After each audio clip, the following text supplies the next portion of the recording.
हाय बच्चों, आज हम क्लास 8th हिंदी के पाठ 2 आत्मविश्वास के बारे में अध्ययन करेंगे। यह पाठ निबंध विधा से लिया गया है। इसके लेखक कन्हैयालाल मिश्र प्रभाकर जी हैं। हर व्यक्ति को अपने जीवन में अनेक कठिनाइयों का सामना करना पड़ता है। अधिकतर कठिनाइयों या समस्याओं का कारण आत्मविश्वास का ना होना है। आत्मविश्वास की कमी से ही ईर्ष्या, क्रोध, आलस, लालसा आदि का जन्म होता है। अर्थात आत्मविश्वास ही जीवन में सफलता और सुख प्राप्त करने की चाबी है। अर्थात वही व्यक्ति अपने जीवन में सफल होता है जिसे अपनी शक्ति और प्रयासों पर विश्वास होता है। अगर जीवन में सफलता प्राप्त करनी है तो इसका केवल एक ही शक्तिशाली मंत्र है, आत्मविश्वास। आत्मविश्वास अर्थात आत्म यानी स्वयं पर विश्वास होना। इस निबंध में निबंधकार ने अनेक इतिहास के उदाहरण, अनेक प्रकार के उदाहरण देकर इसे सिद्ध किया है। उन उदाहरणों पर अपन चर्चा करेंगे। इसके अंतर्गत हमारा पहला उदाहरण है, सुग्रीव ने भगवान राम को बताया कि बाली को ऐसा वरदान प्राप्त है कि जो भी उसके सामने आता है उसकी आधी ताकत उसमें आ जाती है और वह उसे आसानी से पछाड़ देता है। अर्थात सामने वाले की आधी ताकत खींचने की शक्ति बाली को प्राप्त थी। वही शक्ति बाली की तरह ही हमें भी प्राप्त है ना? लेकिन हम करते क्या हैं? अपनी आत्महीनता, कायरता, कुसंस्कार और आत्मविश्वास की कमी के कारण विरोधी का बल तोले बिना ही हम उसे क्या समझ लेते हैं? ताकतवर समझ लेते हैं और वहीं से हमारी हार शुरू हो जाती है।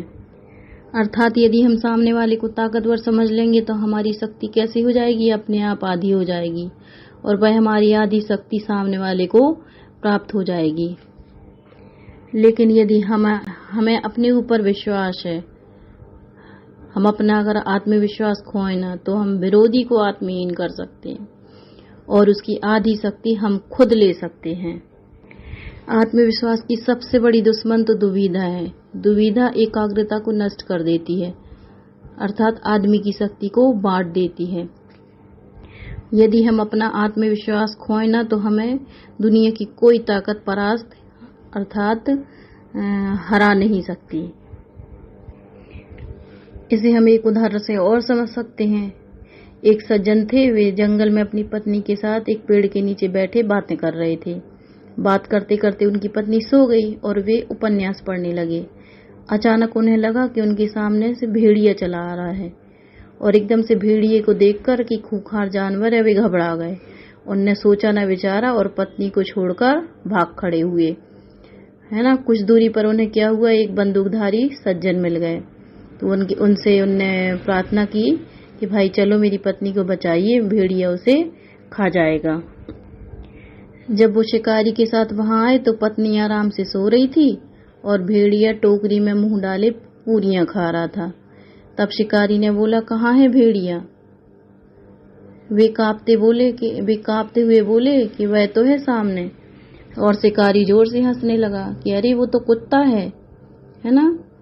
यह भय, उनके अंदर भय समा गया था, इसलिए उनने अपना आत्मविश्वास खो दिया। यदि वो उसे ध्यान से देखते तो वो समझ जाते कि भाई ये कुत्ता है, लेकिन वो एकदम से हड़बड़ा गए, घबरा गए और वो अपना आत्मविश्वास खो बैठे और अपनी पत्नी को छोड़कर भाग गए। हमारा अगला उदाहरण महाभारत से है कि जब कौरवों और पांडवों का युद्ध होना था तब पांडव घबरा रहे थे, संशय में थे, परेशान थे कि हम अपने सगे संबंधियों से युद्ध कैसे करेंगे। तब कृष्ण जी ने अर्जुन को कहा कि तू संशय मत कर, परेशान मत हो, युद्ध कर, तू निश्चय ही युद्ध में विजय प्राप्त करेगा। अर्थात उन्हें आत्मविश्वास से पूर्ण रूप से भर दिया था। इसी कारण पांडवों की जीत हुई। इसको हम एक और उदाहरण से समझ सकते हैं। एक बार क्या हुआ, नेताजी सुभाष चंद्र बोस को तो सभी जानते हैं। वे IAS की परीक्षा में बैठे थे। तभी से वहां एक अंग्रेज परीक्षक निकले और उन्हें घूमते हुए कहा और बिजली के पंखे की ओर इशारा किया, क्या तुम इनकी पंखुड़ियां गिन सकते हो? तब उन्होंने झट से सुभाष चंद्र बोस ने पंखा बंद कर दिया और कहा, जी हाँ, मैं गिन सकता हूँ। तब परीक्षक प्रसन्न हो गए। एक बार फिर उन्होंने उसे कसौटी पर कसा और कहा कि उन्होंने अपनी अंगूठी निकाल कर रख दी और पूछा, क्या इसमें से सुभाष चंद्र बोस पास हो सकता है? उनने तुरंत कागज में एक अपना नाम लिखा और उसको मोड़कर अंगूठी में से पास कर दिया। ये होता है आत्मविश्वास, है ना। उन्हें स्वयं पर विश्वास था और वे अपने क्वेश्चनों को आंसर आराम से देते गए। यदि वे घबरा जाते तो उटपटांग जवाब दे देते और फेल हो जाते। इसका एक उदाहरण अपन और ले लेते हैं। एक विद्यालय था जो नगर से दूर जंगल में था। एक 14 वर्ष का बालक था। वो क्या करता, स्कूल अपने घर से अकेले पढ़ने जाया करता था। लेकिन कुछ महीनों बाद एक दूसरा बालक भी उसके साथ आने लगा। लेकिन जो दूसरा बालक था वो कैसा था, डरपोक था और वह उसे भूतों की, चोरों की कहानियां सुनाया करता, है ना। तो उसका प्रभाव ऐसा पड़ा पहले बालक पर कि वह भी कैसा हो गया, डरपोक हो गया। इससे ये निष्कर्ष निकलता है कि हतोत्साहियों, निराशावादियों, डरपोकों और सदा असफलता की बात करने वालों से हमें हमेशा दूर रहना चाहिए, क्योंकि संगति का असर बहुत ज्यादा पड़ता है अपने जीवन पर। एक नीति का वचन भी है कि यदि जहां अपने कुल की, अपने देश की, अपनी निंदा हो रही हो और उसका मुंह तोड़ उत्तर देना संभव ना हो तो हमें वहां से उठ जाना चाहिए, क्योंकि इससे हमारे आत्मविश्वास को ठेस पहुंचती है। कई बार हम सोच लेते हैं कि हमें कभी सफलता नहीं मिलेगी, देव हमारे विपरीत हैं, अर्थात भगवान, है ना। यही सोच हमें पीछे धकेल देती है। हम ये अपने मन में यदि निराशाजनक भाव ले आए कि हम तो अभागे हैं, भाग्यहीन हैं, तो अपने प्रश्नों को पूछने के लिए किसी ज्योतिषी यानी पंडित के पास चले जाएं कि पंडित जी बताइए, क्या हम भाग्यवान हैं या भागे? जबकि यह प्रश्न तो हमें अपने आप से करना चाहिए कि हम अपने आप को अभागा अनुभव करते हैं कि भाग्यवान। अभागा अनुभव करते हैं यदि, तो हमें कोई भाग्यवान नहीं बना सकता, और यदि भाग्यवान अनुभव करते हैं तो फिर हमें कोई अभागा नहीं बना सकता। हमें अपने मन में सदैव सफलता, विजय, सौभाग्य, श्रेष्ठता यही विचार रखने चाहिए, क्योंकि यही विचार हमें क्या करते हैं, आगे बढ़ाते हैं। जीवन में उतार चढ़ाव तो सभी के जीवन में आता है ना। लेकिन हमेशा हम यदि उतार की बातें करें तो ये सिद्ध हो जाएगा कि कूड़ा घर के पास हम खुद कुर्सी बिछा कर बैठ जाएं और शहर की गंदगी को गाली दें कि भाई सारा शहर गंदा है ना। जन्म से ही अंधी, बहरी और विचारक लेखिका के रूप में विश्वविख्यात हेलेन केलर की यह सूक्ति हमेशा याद रखिए कि सुख का एक द्वार बंद होने पर तुरंत दूसरा द्वार खुल जाता है, लेकिन कई बार हम उस बंद द्वार की ओर इतनी तल्लीनता से ताकते रहते हैं कि हमारे लिए जो द्वार खोल दिया गया है हम उसे देख नहीं पाते। युद्ध में वे विजय नहीं होते जो कंदक और खाइयों की ओर ताकते झांकते बस रहते हैं, है ना। वे विजय होती है जो अपनी संपूर्ण ताकत से को तौलकर छलांग लगाते हैं, अर्थात खतरों से खेलते हैं। इस अनुभव को कभी मत भूलिए, जो हड़बड़ा के रह गया वो रह गया इधर, जिसने लगाई एंड वो खंदक के पार था। अब हम पाठ के अभ्यास प्रश्नों पर चर्चा करेंगे, जिसके अंतर्गत पहला प्रश्न है कि निम्नलिखित शब्दों के अर्थ शब्दकोश से खोज कर लिखिए, अर्थात कठिन शब्दों के अर्थ बताना है।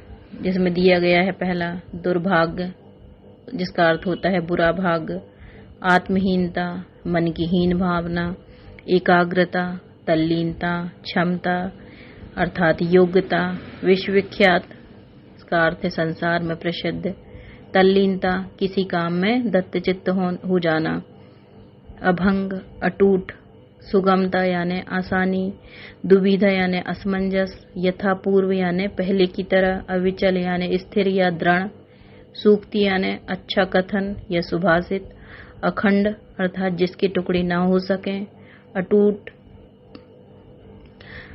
मर्सिया अर्थात शोक गीत। प्रश्न दूसरा का पहला प्रश्न है कि बाली को क्या वरदान प्राप्त था। इसका उत्तर होगा बाली को ऐसा वरदान प्राप्त था कि जो भी उसके सामने आता उसकी आधी ताकत उसमें आ जाती थी। इस कारण बाली अपने सामने आए हुए व्यक्ति को आसानी से पछाड़ देता था। हमारा अगला प्रश्न है राम बाली के सामने आकर क्यों नहीं लड़े। इसका आंसर होगा बाली को अपने शत्रु विरोधी के आधे बल को खींच लेने का वरदान प्राप्त था, अतः राम उसके सामने आकर नहीं लड़े। यह वरदान बाली को शंकर भगवान ने दिया था और राम भगवान शंकर भगवान के वरदान का सम्मान करते थे। अगला प्रश्न है कृष्ण ने महाभारत में सर्वोत्तम काम क्या किया। इसका आंसर होगा महाभारत में कृष्ण ने न्याय के साथ पांडव पक्ष का सहयोग करते हुए निर्वासित पांडवों को उनका अधिकार प्राप्त करवाया, उनमें आत्मविश्वास पैदा किया। प्रश्न तीसरा है तीसरे का पहला, सामने वाले की आधी ताकत अपने में खींच लेने की शक्ति हम सब में है, कैसे। इसका आंसर होगा सामने वाले की आधी ताकत अपने में खींच लेने की शक्ति हम सब में है। यह शक्ति आत्मविश्वास की है। यह शक्ति हम सबको प्राप्त है, परंतु हम सबको अपनी इस आत्म शक्ति की पहचान नहीं है और न इसका उपयोग ही हमने किया है। इस आत्मशक्ति का विकास विश्वास से होता है। हमें अपने लक्ष्य को प्राप्त करने के लिए अपनी सामर्थ्य में विश्वास पैदा करना होगा। हम अपने विरोधियों से सदा पिटते रहे, क्योंकि उनके द्वारा पीटे जाने को हमने अपने लिए अनिवार्य मान लिया। यह सब इसलिए हुआ कि हमारे अंदर कायरता, आत्महीनता ने स्थान बना लिया है, जिससे हम डरपोक हो गए। अच्छे संस्कार हमसे दूर हो गए। बुरे संस्कारों का प्रभाव ऐसा पड़ा कि हम अपने बल की सही नाप तोल नहीं कर सके। परिणाम यह हुआ कि विरोधियों को हमने अपनी अपेक्षा ताकतवर मान लिया, परंतु आत्महीनता और कुसंस्कारों से छुटकारा प्राप्त करें और आत्मविश्वास से भरें। आत्मबल के द्वारा हम अपनी विरोधी की आधी शक्ति अपने में खींच सकते हैं। अगला प्रश्न है लेखक ने हेलन केलर का उदाहरण देकर हमें क्या समझाना चाहा है। इसका आंसर होगा हेलन केलर एक प्रसिद्ध और उच्च कोटि की विचारक थी। उन्होंने अपनी एक सूक्ति में कहा था कि हमें जब सफलता प्राप्त होती है तो उससे हमें सुख मिलता है, परंतु लक्ष्य की प्राप्ति में विफल होना निश्चय ही सुख के द्वार के बंद होने के समान है। हम उस सफलता के न मिलने पर निराशा और हतोत्साहित हो उठते हैं, परंतु उस निराशा की दशा में हम उत्साह से रहित हो जाते हैं। आत्मशक्ति और लक्ष्य प्राप्ति की सामर्थ्य से अपने विश्वास को खो बैठते हैं, जबकि होना यह चाहिए कि उद्देश्य प्राप्ति हेतु अपने अंदर की शक्ति को विकसित करना चाहिए और उसके प्रति मजबूत श्रद्धा और विश्वास रखना चाहिए। एक बार विफल होने पर हतोत्साहित नहीं होना चाहिए। सफलता पाने तक अपने प्रयास कोशिश चालू रखने चाहिए। चौथा प्रश्न है नीचे लिखे गद्यांश की प्रसंग देते हुए व्याख्या करना है। इसमें पहला है जो लोग हमेशा उतार की ही बात कर सोचते हैं वे उन लोगों की तरह हैं जो कूड़ा घरों के पास कुर्सी बिछाकर बैठ जाते हैं और शहर की गंदगी को गाली देते हैं। तो जैसे अपन ने पाठ 1 में लिखा था संदर्भ, प्रसंग और व्याख्या, इसमें भी वैसा ही करना है। लेकिन पाठ 1 में कविता थी इसलिए अपन उसे पद्यांश बोल रहे थे, है ना। ये पाठ निबंध से लिया गया है इसलिए अपन इसे क्या बोलेंगे, गद्यांश। तो इसका संदर्भ क्या बनेगा, प्रस्तुत गद्यांश हमारी हिंदी पाठ्य पुस्तक हिंदी कक्षा 8वीं के पाठ 2 आत्मविश्वास से लिया गया है। इसके लेखक कन्हैया लाल मिश्र प्रभाकर जी हैं। इसका प्रसंग होगा लेखक के अनुसार हतोत्साहित अर्थात निराशावादी व्यक्ति सदा अवनति और कष्ट की बातें ही सोचा करते हैं। इसकी व्याख्या होगी कि जिन लोगों में किसी उद्देश्य को प्राप्त करने का उत्साह नहीं होता वे सदा निराशापूर्ण भावनाओं में डूबे रहते हैं। हमेशा जीवन में दुख और अवनति उतार की बातें करते हैं, उन्नति की बातें कभी नहीं सोचते हैं, है ना। अपने अंदर की शक्ति और जीवन के लक्ष्य के प्रति श्रद्धा समाप्त कर बैठते हैं। अर्थात वे सोचते हैं, उनके विचार ऐसे बन जाते हैं कि कूड़े घर की गंदगी उस समय ही हटेगी जब गंदगी को एकत्र करने वाले उसे वहां से हटाएंगे। आलसी और कुसंस्कारित व्यक्तियों की निठल्ली बातें उनके लिए कभी भी लाभकारी नहीं हो सकेंगी। चौथा प्रश्न का अगला प्रश्न है, अगला गद्यांश, जब कोई विरोधी हमारे सामने आता है तो हम अपनी आत्महीनता से, कायरता से, कुसंस्कार से, आत्मविश्वास की कमी से विरोधी का और अपना बल तौले बिना ही उसे शक्तिशाली मान लेते हैं। तो इसका संदर्भ वही होगा जो अभी हमने पहले गद्यांश में बताया, और इसका प्रसंग बनेगा कि इस प्रस्तुत गद्यांश में लेखक ने बताया है कि आत्मविश्वास की कमी के कारण ही मनुष्य विरोधी को अपनी अपेक्षा अधिक ताकतवर मान लेता है। और इसकी व्याख्या होगी, लेखक का मत सत्य लगता है कि जब कोई विरोधी व्यक्ति अपने सामने आता है तो हमारे मन में एक हीन भावना पैदा हो जाती है। इस हीन भावना का कारण होता है कि हमारे अंदर भरोसे की कमी जिससे हम कायर बनने लगते हैं। यह सब बुरे संस्कारों के कारण होता है। अपनी क्षमताओं पर विश्वास न होने से हम अपने विरोधी को अपने आप से अधिक शक्तिशाली मान लेते। हम अपने बल की नापतोल भी नहीं करते। तात्पर्य यह है कि हम स्वयं अपने आप पर विश्वास खो बैठते हैं। प्रश्न 5वां में भाव स्पष्ट करना है, जिसके अंतर्गत पहला प्रश्न है, सफलता की, विजय की, उन्नति की कुंजी अविचल श्रद्धा ही है, भाव स्पष्ट करो। तो इसका भाव यानी आंसर होगा, हमारे अंदर उद्देश्य लक्ष्य के प्रति अटूट विश्वास है तो निश्चय ही हम अपने उद्देश्य में सफल होते हैं, किसी भी चुनौती पर विजय प्राप्त करते हैं तथा लगातार उन्नति प्राप्त करते हैं। अतः अटूट श्रद्धा और विश्वास ही उपाय है सफलता का, संघर्ष में विजय का, जीवन में उन्नति प्राप्त करने का। अगला प्रश्न है, हम अपनी सोच के कारण ही सफल असफल होते हैं, भाव स्पष्ट कीजिए। इसका आंसर होगा हम अपनी सोच के कारण ही सफलता के सुख का और असफलता के दुख का भोग करते हैं। सफलता की सोच आशावादी और असफलता की सोच निराशावादी होती है। अपने उद्देश्य के प्रति अटूट श्रद्धा और विश्वास हमें सफल बनाता है, जबकि इसके विपरीत हम हतोत्साहित होकर असफल ही होते हैं। यह सब हमारी सोच पर ही आश्रित है। तीसरा प्रश्न है, हम में आत्मविश्वास हो तो इससे हम विरोधी को आत्महीन कर सकते हैं, भाव स्पष्ट कीजिए। तो इसका आंसर होगा, आत्मविश्वास होने से मनुष्य उत्साह पूर्वक अपने लक्ष्य में सफल होता है, जिसके द्वारा वह अपने दुश्मनों को आत्मबल से रहित बना देता है। साधनहीन पांडवों ने अपने आत्मबल से कौरवों को निराश और बलहीन कर दिया। अब भाषा अध्ययन में हम कुछ IMP प्रश्न ही देखेंगे। इसके अंतर्गत तीसरा प्रश्न है, निम्नलिखित शब्दों के स्थान पर हिंदी मानक शब्द लिखिए। ताकत का होगा बल, विजिटिंग कार्ड का होगा पहचान पत्र, इशारा का होगा संकेत, मर्सिया का होगा शोक गीत। चौथा प्रश्न है, निम्नलिखित शब्दों में प्रयुक्त प्रत्यय और उपसर्ग बताना है। उपसर्ग कहाँ लगता है शब्द के आगे और प्रत्यय कहाँ लगता है पीछे। तो जिसमें पहला दिया है तल्लीन, तो इसका होगा तत् धन लीन बराबर तल्लीन, तो इसमें होगा तत् उपसर्ग। दूसरा दुर्भाग्य, दुर्धन भाग्य बराबर दुर्भाग्य, तो इसमें होगा दुर उपसर्ग। शक्तिशाली, शक्ति धनशाली बराबर शक्तिशाली, तो इसमें शाली प्रत्यय आएगा। कायरता, कायर धनता, इसमें ता प्रत्यय आएगा कायरता। एकाग्रता, एकाग्रता धनता बराबर एकाग्रता, इसमें ता प्रत्यय होगा। खंडित, खंड धन इत बराबर खंडित, इसमें इत प्रत्यय होगा। पांचवा प्रश्न है, निम्नलिखित सामासिक पदों का समास विग्रह करते हुए उनमें निहित समास पहचान कर लिखना है। सामासिक पद, समास विग्रह और समास का नाम। पहला है आत्मविश्वास, उसका समास विग्रह होगा आत्मा में विश्वास, समास का नाम तत्पुरुष समास। दूसरा है कूड़ा घर, समास विग्रह होगा कूड़े का घर, समास का नाम तत्पुरुष समास। खंदक खाइयों, समास विग्रह होगा खंदक और खाइयों, समास का नाम द्वंद्व समास।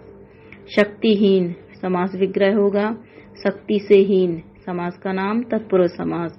यथापूर्व, समास विग्रह होगा पूर्व की तरह, अवयवी भाव समास।